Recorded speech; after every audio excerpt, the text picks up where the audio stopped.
Hi నమస్తే welcome to my channel Swapna creative works. ఈరోజు recipe వచ్చేసి ఆనపకాయ మసాలా కర్రీ.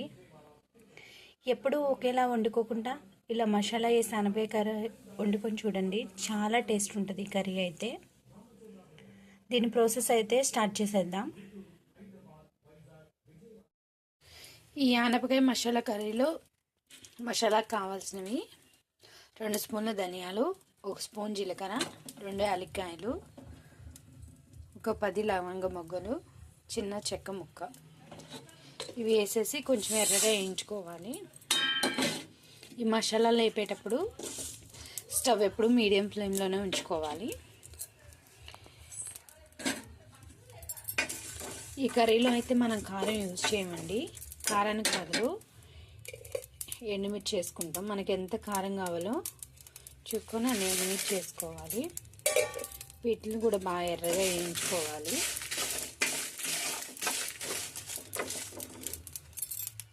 ఈ మసాలాలు వేగేలోపు చిన్న నిమ్మకాయ సైజ్ అంత చింతపండు తీసుకొని నానబెట్టుకుందాం. ఈ మసాలాలు అయితే వేగిపోయినాయి. స్టవ్ ఆఫ్ చేసేసి చల్లారేంత వరకు పక్కన పెట్టుకొని ఉంచుకుందాం. ఈలోపు ఇంకో ప్యాన్ పెట్టి కర్రీ అనేది స్టార్ట్ చేద్దామండి. స్టవ్ ఆన్ చేసి ఒక గిన్నె పెట్టి అందులో ఒక 4 స్పూన్లు ఆయిల్ పోసి ఆయిల్ హీట్ ఎక్కాక ఇలా తాలింపులు వేసేసి అవి కొంచెం ఎగనివ్వాలి. అవి ఇలా చిటపటలాడుతున్నప్పుడు సన్నగా కట్ చేసి పెట్టుకున్న 2 ఉల్లిపాయ ముక్కలు వేసేయాలి.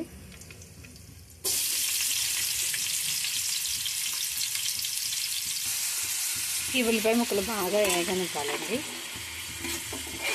10 నిమిషాలు బాగా వేయించుకోవాలి ఎర్రగా.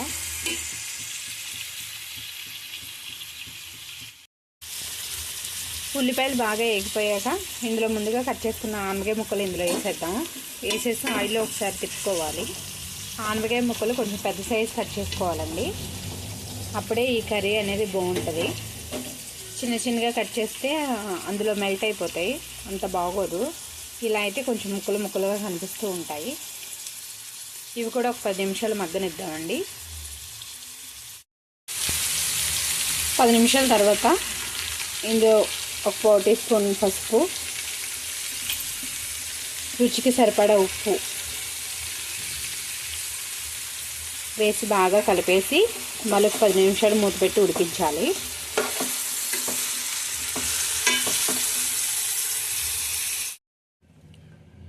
ఆనపకాయ ముక్కలు మగ్గేలోపు మనం ఇందాక వేయించి పెట్టుకున్న మసాలాలు ఇలా పౌడర్లా చేసుకున్నాను నేను.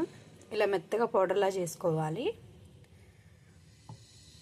ఇలా పౌడర్లా చేసుకునేటప్పుడు మనకు కావాలంటే ఇందులోనే చిన్న అల్లం ముక్క, 4 వెల్లుల్లి రెబ్బలు కూడా వేసి మిక్సీ పట్టేసుకోవచ్చు. లేదంటే అల్లం వెల్లుల్లిపాయ పేస్ట్ కూడా వేసుకోవచ్చు.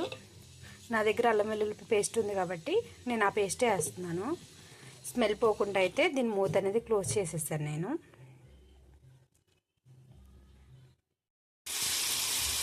10 నిమిషాల తర్వాత మూత తీసి చూస్తే ఆనపకాయ ముక్కలు ఇలా మగ్గుతున్నాయి.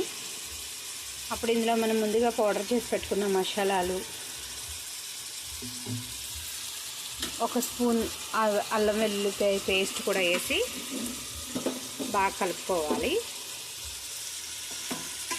బాగా మసాలాలన్నీ ముక్కలకు పట్టేంత వరకు కలుపుకోవాలి. ఈ మసాలాలన్నీ ముక్కలకు పట్టేలా బాగా కలుపుకున్నాక ఒక 5 నిమిషాలు అలా ఉడకనిచ్చి తర్వాత ఇందులో గ్లాస్ వాటర్ పోసుకోవాలండి. ఆ గ్లాస్ వాటర్ పోసుకొని మూత పెట్టి మళ్ళీ 10 నిమిషాలు ఉడకనివ్వాలి. 10 నిమిషాల తర్వాత మూత తీసి చూస్తే ఈ ఆనపకాయ ముక్కలు అనేవి బాగా ఉడికిపోయినాయి. మసాలాలు బాగా పట్టినాయి ముక్కలకి, ఆయిల్ పైకి వెళ్తుంది. ఇప్పుడు ఇందులో ముందే నానబెట్టుకున్న చింతపండు ఉంది కదండి, దాంట్లోంచి రసం తీసి 1 కప్పు ఇందులో పోసాను.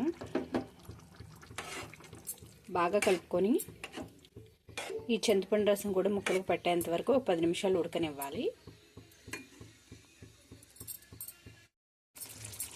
10 నిమిషాల తర్వాత మూత తీసి చూస్తే కర్రీ అనేది ఇలా దగ్గరికి అయిపోయింది.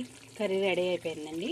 ఇందులో కొంచెం కొత్తిమీర వేసేసి స్టవ్ ఆఫ్ చేసేసి సర్వింగ్ బౌల్లో తీసుకుందాం.